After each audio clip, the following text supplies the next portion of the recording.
بسم الله الرحمن الرحيم. نون والقلم وما يسطرون ما أنت بنعمة ربك بمجنون وإن لك لأجرا غير ممنون وإنك لعلى خلق عظيم فستبصر ويبصرون بأيكم المفتون إن ربك هو أعلم بمن ضل عن سبيله وهو أعلم بالمهتدين فلا تطع المكذبين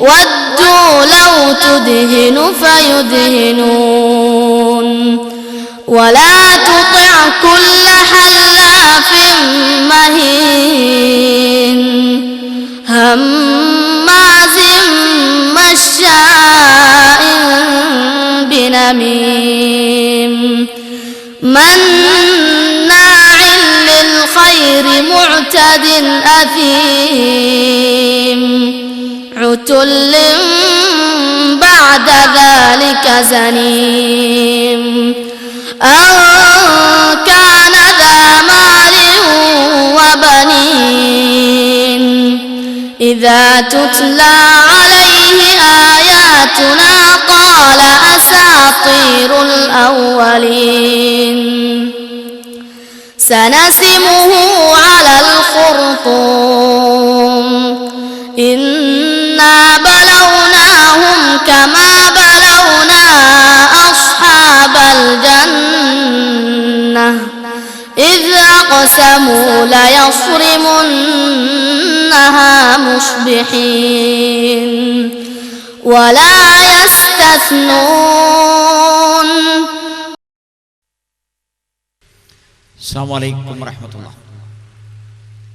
إن الحمد لله نحمده ونستعينه ونستغفره ونعوذ بالله من شرور أنفسنا وسيئات أعمالنا من يهده الله فلا مضل له ومن يضلل فلا هادي له أشهد أن لا إله إلا الله وحده لا شريك له وأشهد أن محمدا عبده ورسوله يا أيها الذين آمنوا اتقوا الله حق تقاته ولا تموتن إلا وأنتم مسلمون يا أيها الناس اتقوا ربكم الذي خلقكم من نفس واحدة وخلق منها زوجها وبث منهما رجالا كثيرا ونساء فاتقوا الله الذي تساءلون به والأرحام إن الله كان عليكم رقيبا يا أيها الذين آمنوا اتقوا الله وقولوا قولا سديدا يصلح لكم أعمالكم ويغفر لكم ذنوبكم ومن يطع الله ورسوله فقد فاز فوزا عظيما أما بعد فإن أصدق الكلام كلام الله وخير الهدي هدي محمد صلى الله عليه وسلم وشر الأمور محدثاتها وكل محدثة بدعة وكل بدعة ضلالة اللهم صل على محمد وعلى آل محمد كما صليت على إبراهيم وعلى آل إبراهيم وبارك على محمد وعلى آل محمد كما باركت على إبراهيم وعلى آل إبراهيم إنك حميد مجيد والله لولا أنت ما اهتدينا ولا تصدقنا ولا صلينا فأنزلا ساكنة علينا وثبت الأقدام إن لاقينا والمشركون قد بغوا علينا إن أرادوا فتنة أبينا أبينا അബൈന. ബഹുമാനരായ മാതാപിതാക്കളെ, മക്കളെ, സഹോദരി സഹോദരന്മാരെ, എന്നെയും നിങ്ങളെയും ഈ പ്രപഞ്ചത്തെയും പടച്ചു പരിപാലിക്കുന്ന സർവശക്തനായ അള്ളാഹുവിൻ്റെ രക്ഷയും സമാധാനവും അനുഗ്രഹവും എല്ലാവർക്കും ഉണ്ടായിരിക്കട്ടെ എന്ന് ആശംസിക്കുകയാണ്.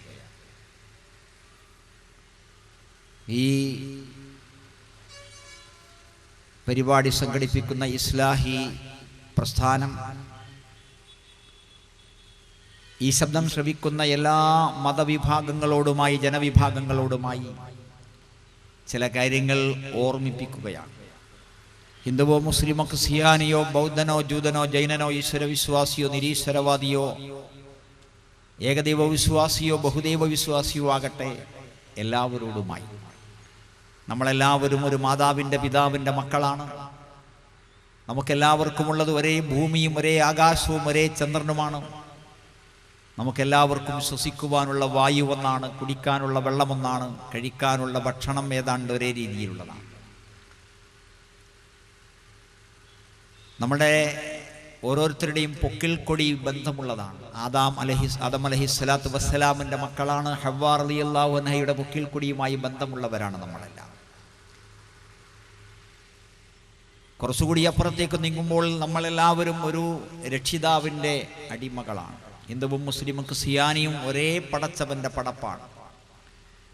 അപ്പോൾ മഹാനായ മുഹമ്മദ് നബി സല്ലല്ലാഹു അലൈഹി വസല്ലം പറഞ്ഞ പോലെ ഇന്ന റബ്ബക്കും വാഹിദ്, നിങ്ങളുടെ രക്ഷിതാവ് ഒന്നാണ്. ഇന്ന അബാക്കും വാഹിദ്, നിങ്ങളുടെ പിതാവ് ഒന്നാണ്. കുല്ലുക്കും മിൻ ആദം, നിങ്ങളെല്ലാവരും ആദമിൽ നിന്ന്, ആദം മിൻ തുറാബ്, ആദമാകട്ടെ മണ്ണിൽ നിന്ന്. പരസ്പരം ഒരിക്കലും അറുത്തെറിയാൻ, മുറിച്ചു മാറ്റാൻ പറ്റാത്തതാണിത്. ബന്ധങ്ങൾ ബന്ധങ്ങളാണ്. ആദർശങ്ങൾ വ്യത്യാസമുള്ളതായിരിക്കാം. ഭാഷയും നാവും ചോരയും ചേരിയും നിറവും വ്യത്യാസമുള്ളതായിരിക്കാം. ജോലിയും വേലയും കൂലിയും വേറെയായിരിക്കാം. പണക്കാരോ പണിക്കാരോ പട്ടിണിക്കാരോ ആയിരിക്കാം. പണ്ഡിതരോ പാമരോ ആകാം. ആണോ പെണ്ണോ കുട്ടിയോ യുവാവോ വൃദ്ധരോ ബാലിക ബാലന്മാരോ ആകാം. പക്ഷേ നമ്മൾ മനുഷ്യരാണ്, മറക്കരുത്. തമ്മിൽ കണ്ടാൽ മിണ്ടാൻ, സംസാരിക്കാൻ, പുഞ്ചിരിക്കാൻ, കുശലാന്വേഷണങ്ങൾ നടത്താൻ, ഒന്ന് കൈകൊടുക്കാൻ പ്രയാസമേതുമില്ല. എത്ര തന്നെ വ്യത്യാസമുണ്ടെങ്കിലും ശരി, പ്രഖ്യാപിക്കപ്പെട്ട വല്ല ബഹിഷ്കരണവും ഉണ്ടെങ്കിലൊഴികെ ബന്ധങ്ങൾ പാലിക്കേണ്ടതുണ്ട്. കഅബ് റളിയല്ലാഹു അൻഹുവിനെയും കൂട്ടുകാരെയും ബഹിഷ്കരണം പ്രഖ്യാപിച്ച ആ സന്ദർഭം ഓർമ്മിക്കുക. അതുപോലെ സന്ദർഭങ്ങൾ വല്ലതും ഉണ്ടായാൽ നമുക്ക് നിയമപ്രകാരം പടച്ചവനോടുള്ള ബന്ധം പാലിക്കുവാൻ, മതത്തോടുള്ള ബന്ധം പാലിക്കുവാൻ, വ്യക്തികളുമായുള്ള ബന്ധം മുറിക്കേണ്ടി വന്നേക്കാം. ഇപ്പോൾ അതില്ല.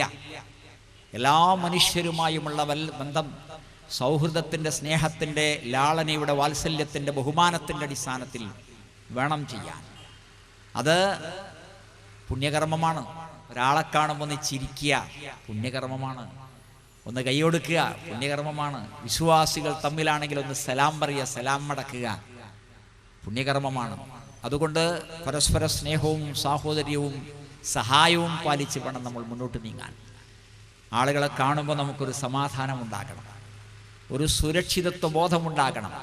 ആളെ കണ്ട് കൂട്ടുകാരും നാട്ടുകാരും വീട്ടുകാരുമുണ്ട്, മാതാപിതാക്കളും മക്കളുമെല്ലാം ഉണ്ട് എന്നൊരു തോന്നലുണ്ടാകണം. ഇവിടെ ലോകത്തിൻ്റെ നാനാഭാഗങ്ങളിൽ ജീവിക്കുന്ന ജനകോടികൾക്ക് ഇപ്പോൾ ഒരു ചില പ്രത്യേകതകൾ കാണാൻ കഴിയും. മുമ്പ് ഒരു ചെറിയ പരിധിയാണ്. എവിടെ പോണ്? ഇവിടം വരെ, അത്രയേ ഉള്ളൂ. എപ്പോഴാ വരിക? ഞാൻ ഇപ്പം തന്നെ വരും, അത്രയേ ഉള്ളൂ, അല്ലേ? ഇന്ന് കുറേ വ്യത്യാസങ്ങളുണ്ട്. ഒന്നാമതായി നമ്മുടെ ആവശ്യങ്ങൾ വർദ്ധിച്ചു. പഴയകാലത്തെ അനാവശ്യങ്ങൾ ഇന്ന് ആവശ്യങ്ങളായി മാറി. അപ്പം തലവേദനയായി. ആവശ്യങ്ങൾ അത്യാവശ്യങ്ങളായി മാറി. അപ്പം മനോവേദനയായി. അത്യാവശ്യങ്ങൾ നിർബന്ധമായി മാറ്റിവെക്കാൻ പറ്റാതായി. മനുഷ്യൻ ഉയരുന്തോറും അത്തരം രംഗങ്ങളിൽ താഴ്ന്നു പോവുകയാണ്. എന്ത് കണ്ടാലും അതൊന്ന് വാങ്ങണമെന്ന മോഹം. ഒരു മൊബൈൽ കണ്ടാൽ മതി, അത് സ്വന്തമാക്കണം. ആരാൻ്റെ കയ്യിലുള്ള എന്തും നമ്മുടെ കയ്യിലുള്ളതിനേക്കാളേറെ വിശേഷപ്പെട്ടതാണെന്ന് പിശാച് നമ്മളെ തോന്നിപ്പിച്ചു. വീടുകളിങ്ങനെ കാണുമ്പോൾ വീടുണ്ടാക്കിയവർക്ക് ദുഃഖം, വീടുണ്ടാക്കാത്തവർക്കോ അതിനേക്കാളും വലിയ ദുഃഖം എന്ന തോന്നൽ. അന്യരുടെ ഭാര്യമാരെ കാണുമ്പോൾ വരെ സ്വന്തം ഭാര്യയുടെ മുഖവുമായി തട്ടിച്ചു നോക്കുന്ന മരമണ്ടന്മാർ ഉണ്ട്. ഭർത്താവിനെ കാണുമ്പോൾ എന്തിനേറെ സ്വന്തം ബീജത്തിൽ പറന്ന മക്കളെ മറ്റുള്ള മക്കളുമായി തട്ടിച്ചു നോക്കിയിട്ട് കുറ്റം പറഞ്ഞും തട്ടിമുട്ടിയും മുന്നോട്ട് പോകുന്നവരുണ്ട്. കടകളിലും കമ്പോളങ്ങളിലും വീടുകളിലും നാടുകളിലും നഗരങ്ങളിലുമെല്ലാം ഇതുണ്ട്. അങ്ങനെ മനുഷ്യൻ്റെ മനസ്സിലേക്ക് അസ്വസ്ഥത, വിഷമം, മനപ്രയാസം വരികയാണ്, മനോരോഗമാവുകയാണ്. എന്നിട്ട് മനഃശാസ്ത്രജ്ഞന്മാരെ, മനോരോഗ വിദഗ്ധന്മാരെ സമീപിക്കുകയാണ്. സാധാരണ ആശുപത്രികളെക്കാളേറെ മനോരോഗ ആശുപത്രികൾ വർദ്ധിച്ചിരിക്കുകയാണ്. ഡോക്ടർമാർക്ക് നിന്നുതിരിയാൻ ഇടമില്ല. കൗൺസിലിംഗ് കേന്ദ്രങ്ങൾ കൂണുപോലെ മുളച്ചുപൊന്തുകയാണ് നമ്മുടെ നാട്ടിൽ. വിവരമുള്ളവരും ഇല്ലാത്തവരുമൊക്കെ ആ ചികിത്സാ രീതിയിലേക്ക് പോയിക്കൊണ്ടിരിക്കുന്നു. എവിടെ തിരിഞ്ഞു നോക്കിയാലും ഈ അസ്വസ്ഥത പ്രകടമാണ്. രാഷ്ട്രങ്ങൾ സ്വന്തം രാഷ്ട്രത്തിലെ സ്വന്തം പ്രജകളെപ്പറ്റി, സ്വന്തം ഭാര്യാഭർത്താക്കന്മാരെയും മാതാപിതാക്കളെയും മക്കളെയും കൂട്ടുകുടുംബാദികളെയും പറ്റി ചിന്തിക്കേണ്ട രാജ്യനായകന്മാർ അടുത്ത രാജ്യത്തെപ്പറ്റിയാണ്, അവിടുത്തെ വളർച്ചയെപ്പറ്റിയാണ് ചിന്തിക്കുന്നത്. അതെങ്ങനെ മൂക്ക് കയറിടാമെന്ന് വിചാരിക്കുന്നു. അസൂയ പെരുത്ത് മൂത്ത് പെരുകി സ്വന്തം ഉറക്കം കെട്ടുപോകുന്നു പലർക്കും. ശരിയല്ലേ? ആണ്. അവിടെ രാഷ്ട്രം കഴിഞ്ഞാൽ പിന്നെ അവനവൻ്റെ ദേശത്തെ, അവനവൻ്റെ രാജ്യത്തെ, സ്വന്തം രാജ്യത്തെ ഭരണാധികാരികൾ, കൂടെയുള്ള ആളുകളെക്കുറിച്ച് ചിന്തിക്കുന്നത് എന്ത്? മന്ത്രിമാരും MLA-മാരും MP-മാരും രാജാക്കന്മാരും നേതാക്കന്മാരും സ്വന്തം വളർച്ചയും ഉയർച്ചയും മറ്റുള്ളവരുടെ തളർച്ചയിലാണെന്ന് വിചാരിക്കുന്ന അവസ്ഥ എല്ലായിടത്തുമില്ല. ചിലയിടത്തുണ്ട്, എല്ലാവർക്കുമില്ല, ചിലർക്കുണ്ട്. അവൻ തളർന്നാലേ എനിക്ക് പൊന്താൻ കഴിയൂ എന്നവസ്ഥ. കടകളിലും കമ്പോളങ്ങളിലും അത് 150 രൂപ തരിക, അല്ലെങ്കിൽ അത് മടക്കിത്ത എന്ന് പറയാനുള്ള സ്വാതന്ത്ര്യം ഇസ്ലാം കച്ചവടക്കാർക്ക് മുഴുവൻ നൽകി 14 നൂറ്റാണ്ട് മുമ്പ്. എന്നിട്ട് റസൂലുള്ളാഹി പറഞ്ഞു, ഫഇൻ സദഖാ വബയ്യനാ ബൂരിക ലഹുമാ ഫി ബൈഇഹിമാ. അവര് സത്യം പറഞ്ഞാൽ, അവര് പോരായ്മ മറച്ചു വെക്കാതെ തുറന്നു പറഞ്ഞാൽ അവർക്ക് രണ്ടുപേർക്കും പടച്ചവന്റെ ബർക്കത്തുണ്ടാകും. അല്ലാഹുവേ, കച്ചവടക്കാർക്കും വാങ്ങുന്നവർക്കുമെല്ലാം നീ ബർക്കത്ത് നിലനിർത്തുമാറാകണേ. ഫഇൻ കതമാ വകദബാ, പോരായ്മ മറച്ചു വെച്ച് നുണ പറഞ്ഞാൽ മുഹിഖത്ത് ബർക്കത്തു ബൈഇഹിമാ, കച്ചവടത്തിലെ ബർക്കത്ത് അത് മാഞ്ഞു പോകപ്പെടുമെന്ന് റസൂലുള്ളാഹി സ്വല്ലല്ലാഹു അലൈഹി വസല്ലം. 100 രൂപയുടെ സാധനം 80 രൂപ വില പറഞ്ഞു കച്ചവടക്കാരൻ. വാങ്ങിയയാൾക്ക് മനസ്സിലായി ഇത് വില കുറഞ്ഞിട്ടുണ്ട്.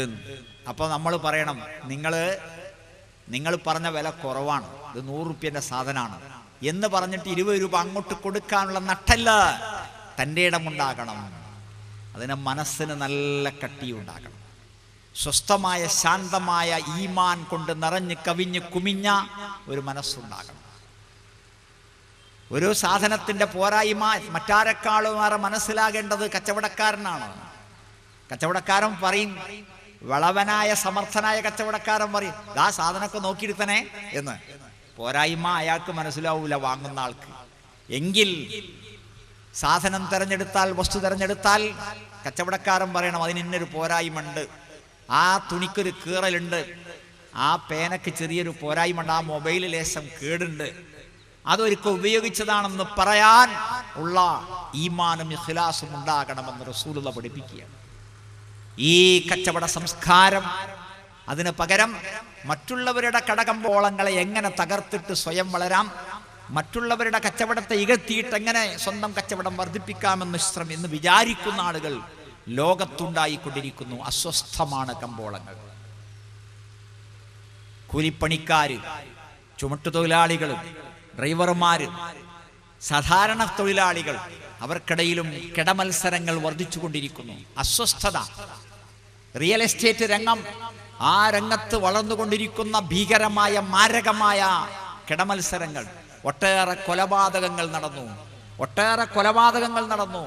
മാഫിയ സംഘങ്ങൾ, മണലായാലും മണ്ണായാലും പൊന്നായാലും ശരി, പുസ്തകങ്ങളായാലും മറ്റെന്തായാലും ശരി,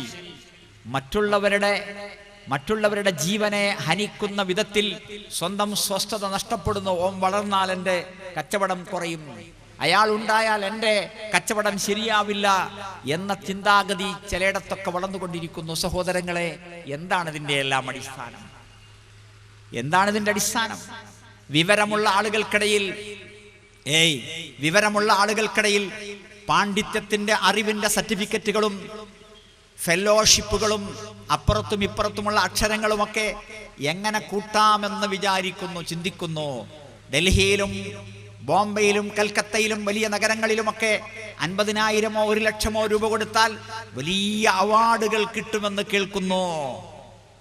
പൈസ കൊടുത്താൽ മതി, ബാക്കിയെല്ലാം അവരുണ്ടായിരിക്കും. എത്ര ആള് വേണം, എത്ര ഉറുപ്പ്യൻ്റെ സമ്മാനം വേണം, എന്ത് പേര് വേണം, അതൊക്കെ ഈ സമ്മാനം വാങ്ങുന്ന ആൾക്ക് തന്നെ നിശ്ചയിക്കാവുന്ന അവസ്ഥയിൽ. എന്താ സഹോദരങ്ങളെ വിഷയം? സമാധാനം കിട്ടുന്നില്ല.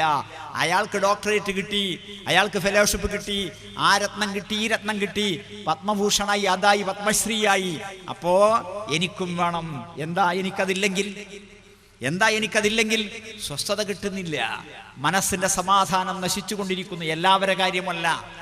അപ്പൊ അറിവ് പോലും കിടമത്സരത്തിന്റെ രംഗമായിരിക്കുകയാണ്.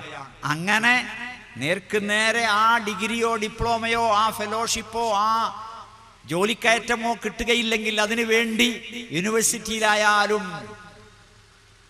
വേറെ എവിടെയായാലും ശരി തരികിട കളിക്കുവാൻ വരെ അറിവുള്ളവർ തയ്യാറാകിക്കൊണ്ടിരിക്കുന്നു. മദ്രസ വിദ്യാഭ്യാസ രംഗത്ത് പോലും 1-ാം സ്ഥാനം വാങ്ങിക്കൊടുക്കുവാൻ വേണ്ടി വളഞ്ഞ വഴി സ്വീകരിക്കുന്ന രംഗങ്ങൾ.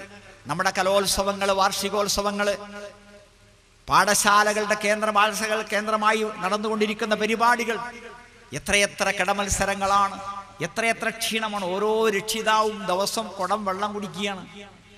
അധ്യാപകരായാലും രക്ഷിതാക്കളായാലും മത്സരാർത്ഥികളായാലും എല്ലാം സ്വന്തം നാടിനെ കോടിക്കണക്കിന് ഉറുപ്പിയക്ക് വിൽക്കുന്ന അവസ്ഥ.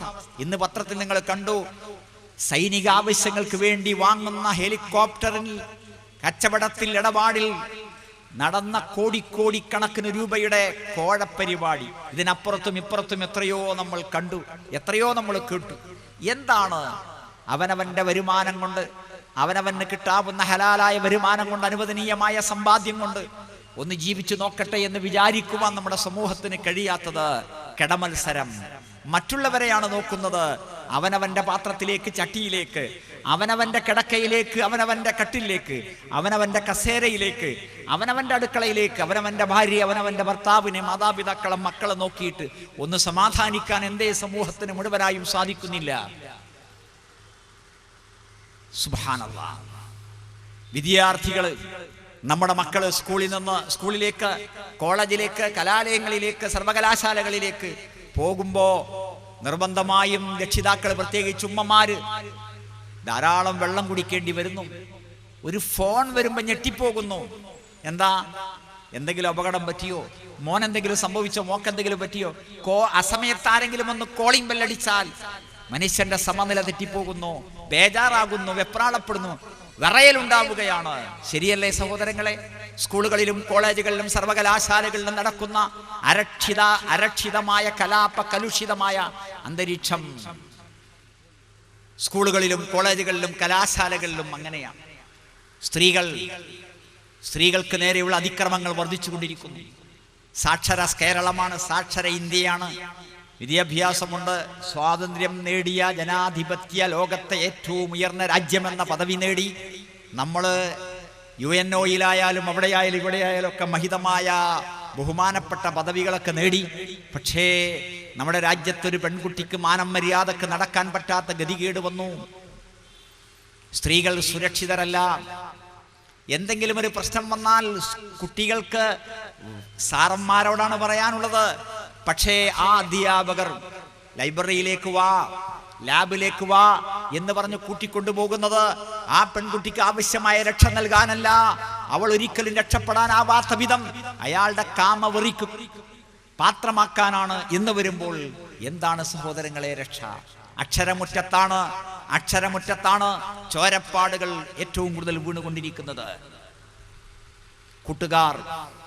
കൂട്ടുകാർ ബോയ് ഫ്രണ്ട് സ്വന്തം ഗേൾഫ്രണ്ടിനെ വേശ്യാവൃത്തിക്ക് വിൽക്കുന്ന മാരകമായ അന്തരീക്ഷങ്ങളാണ്.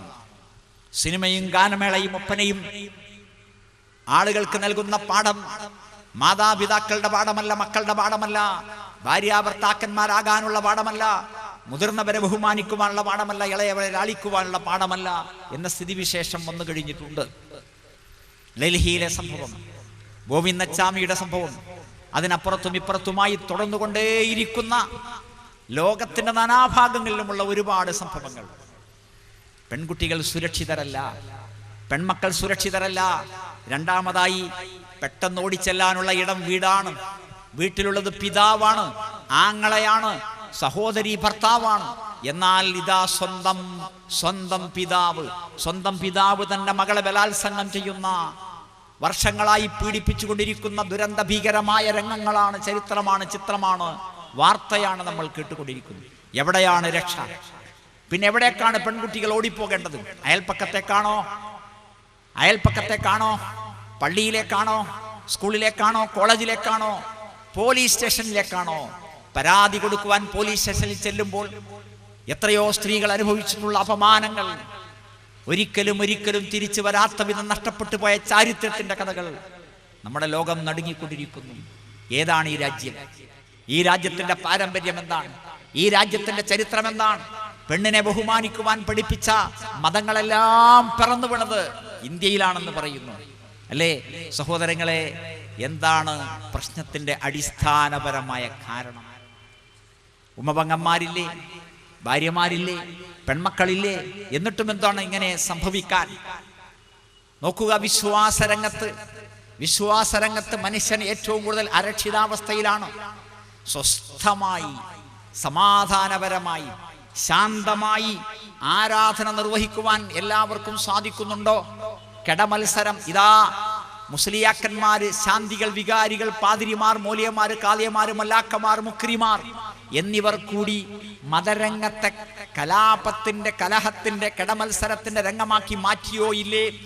ക്രിസ്മസ്, ഓണം, ദീപാവലി, ഹോളി, ദസറ, നബിദിനാഘോഷം തുടങ്ങി ജയന്തികൾ, സമാധികളൊക്കെ തന്നെ മറ്റുള്ളവരെ കാണിക്കുവാനും കേൾപ്പിക്കുവാനും വേണ്ടിയാകുമ്പോൾ, ഇൻഖിലാബ് സിന്ദാബാദാകുമ്പോൾ, സ്വലാത്ത് ആളുകളെ കേൾപ്പിക്കുവാനുള്ളതാകുമ്പോൾ, തക്ബീർ ആളെ കേൾപ്പിക്കുവാനാകുമ്പോൾ ഇവിടെ മനസ്സമാധാനം ലഭിക്കുന്നുണ്ടോ ഇല്ലേ?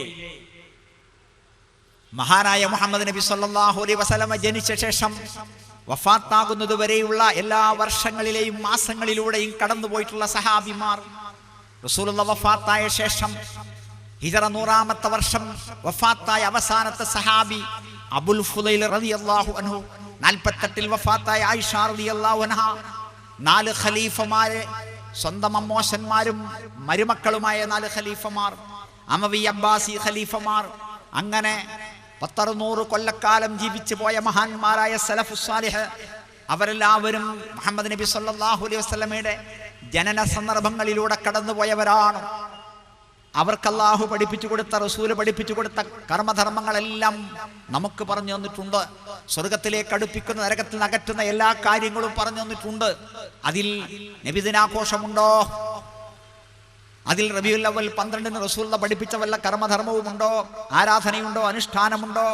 മുഹറം മുതൽ ദുൽഹിജ്ജ വരെയുള്ള മാസങ്ങളിൽ 7 മാസങ്ങളുടെ പവിത്രത, ബഹുമാനം അല്ലാഹുവും അവന്റെ റസൂലും പറഞ്ഞിട്ടുണ്ട്. അതിൽ റബീഉൽ അവ്വലിന്റെ മഹത്വം എന്താണ്? എന്തെങ്കിലും പറഞ്ഞിട്ടുണ്ടോ? 253 ഹദീസ് ഗ്രന്ഥങ്ങളിലായി പടർന്ന് നിറഞ്ഞു നിൽക്കുന്ന ലക്ഷക്കണക്കിന് റിപ്പോർട്ടുകൾ ഉണ്ട്. മഹാനായ നബി സല്ലല്ലാഹു അലൈഹി വസല്ലമയുടെ ജീവിതം മുഴുവൻ അതിലുണ്ട്. അതിൽ റബീഉൽ അവ്വൽ 12-ാം തീയതി വല്ലതുമുണ്ടോ? റസൂലുള്ളാഹി സ്വല്ലല്ലാഹു അലൈഹി വസല്ലമയുടെ സഹാബിമാരെല്ലാവരും അനുഭവിച്ച റബീഉൽ അവ്വൽ 12 എന്നത് റസൂലുള്ളാഹിന്റെ ചരമദിനമാണ്. റസൂലുള്ളാഹി വഫാത്തായത് ഹിജറ 11-ാമത്തെ വർഷം റബീഉൽ അവ്വൽ 12-ാം തീയതിയാണ്. അന്ന് സഹാബിമാരെല്ലാം കരയുകയായിരുന്നു. ഇന്ന് മുസ്ലിയാക്കന്മാർ ചിരിക്കുകയാണ് റബീഉൽ അവ്വൽ 12-ന്, അല്ലേ? വിഷയം അതിനപ്പുറത്താണ്. കെടമത്സരം, മദ്രസകൾ തമ്മിൽ, മഹല്ലുകൾ തമ്മിൽ, സംഘടനകൾ തമ്മിൽ, അടുത്ത മഹല്ലുകൾ തമ്മിൽ, രാജ്യങ്ങൾ തമ്മിൽ, ഹിന്ദുക്കളും മുസ്ലിങ്ങളുമായി, ക്രിസ്ത്യാനികളുമായി, ക്രിസ്ത്യാനികളും മുസ്ലിങ്ങളും ഹിന്ദുക്കളുമായി, മുസ്ലിങ്ങൾ ഹിന്ദുക്കളും ക്രിസ്ത്യാനികളുമായി ചരമദിനങ്ങളിൽ മത്സരിക്കുന്ന രംഗം, മറ്റുള്ളവർ കേൾക്കാനും കാണാനും വേണ്ടിയുള്ള ഒച്ചയും ബഹളവും ശബ്ദവും രംഗങ്ങളുമാണ്. എന്തിനിതൊക്കെ? സമാധാനം കിട്ടുന്നില്ല. സാധാരണ പോലെ ജീവിക്കണം, അമൽ ഇബാദത്ത് ചെയ്യണം, കർമ്മധർമ്മങ്ങളിലൂടെ മുന്നോട്ട് പോകണം, വീട്ടിലേക്ക് മടങ്ങണം എന്ന ഒരു ചിന്താഗതിക്ക് പകരം മറ്റുള്ളവരുമായി ബന്ധപ്പെട്ട് തലവേദന സ്വന്തമായി ഉണ്ടാക്കുന്നു. ഈ അവസ്ഥ ഇങ്ങനെ ലോകത്തിൻ്റെ എല്ലാ ഭാഗങ്ങളിലും മനുഷ്യന് അരക്ഷിതാവസ്ഥയുണ്ട്. വിശ്വാസ രംഗത്ത് നോക്കുക, നമുക്കെല്ലാവർക്കും സ്വീകാര്യമായ ലളിതസുന്ദരമായ മധുര മനോഹരമായ ഒരു ആശയമുണ്ട്. ഹിന്ദുവിനെയും മുസ്ലിമിനെയും ക്രിസ്ത്യാനിയെയും ബൗദ്ധനെയും ജൂതനെയും ജൈനനെയും ഈശ്വര വിശ്വാസിയും നിരീശ്വരവാദിയും എല്ലാം പടച്ചൊരു സൃഷ്ടാവുണ്ട്. ആ സൃഷ്ടാവ് സൂര്യന്റെ ചന്ദ്രന്റെ നക്ഷത്രങ്ങളുടെ ഗ്രഹങ്ങളുടെ ഉപഗ്രഹങ്ങളുടെ രക്ഷിതാവാണ്. വർഗീയതയില്ലാത്ത ഒരു വിശ്വാസം, ഈ പ്രപഞ്ചത്തിന്റെ സൃഷ്ടാവ് എന്ന സത്യം, അവന് മണ്ഡപമോ ശ്രീകോവിലോ അൾത്താരയോ പ്രതിഷ്ഠയോ ഇല്ല. അപവാണിപവും ഉറൂസും മുബാറക്കും ചന്ദനക്കുടവും യാഗവും ഹോമവും താലപ്പൊലിയും പള്ളിപ്പെരുന്നാളും ഒന്നും അവന് ബാധകമല്ല. മധ്യസ്ഥന്മാരില്ലാതെ, ഇടയാളന്മാരില്ലാതെ, ശാന്തികളും വികാരികളും പാതിരിമാരും പുരോഹിതന്മാരും കാളിയന്മാരും മൂല്യന്മാരും മൊല്ലാക്കന്മാരും മുക്രിമാരും ഇല്ലാതെ ഈ പ്രപഞ്ചത്തിന്റെ സൃഷ്ടാവിനെ വിളിച്ച് പ്രാർത്ഥിക്കുവാൻ സാധിക്കും. അത് ഹിന്ദുവിന്റെ ദൈവമാണ്, ക്രിസ്ത്യാനിയുടെ ദൈവമാണ്, മുസ്ലിമിന്റെ ദൈവമാണ്, എല്ലാവരുടെയും ദൈവമാണ്. ഇത് സ്വീകരിക്കുവാനും ഉൾക്കൊള്ളുവാനും മനസ്സിലാക്കുവാനും അത് പ്രകടിപ്പിക്കുവാനും പ്രചരിപ്പിക്കുവാനും ആർക്കും പ്രയാസമില്ല. മലയാളം അറിയാത്തവനല്ല, ഏതു ഭാഷയും അറിയുന്ന, എല്ലാ കാലത്തുമുള്ള എല്ലാവരെയും അറിയുന്ന, എല്ലാറ്റിനും ശക്തനായ പടച്ചവനുണ്ട്.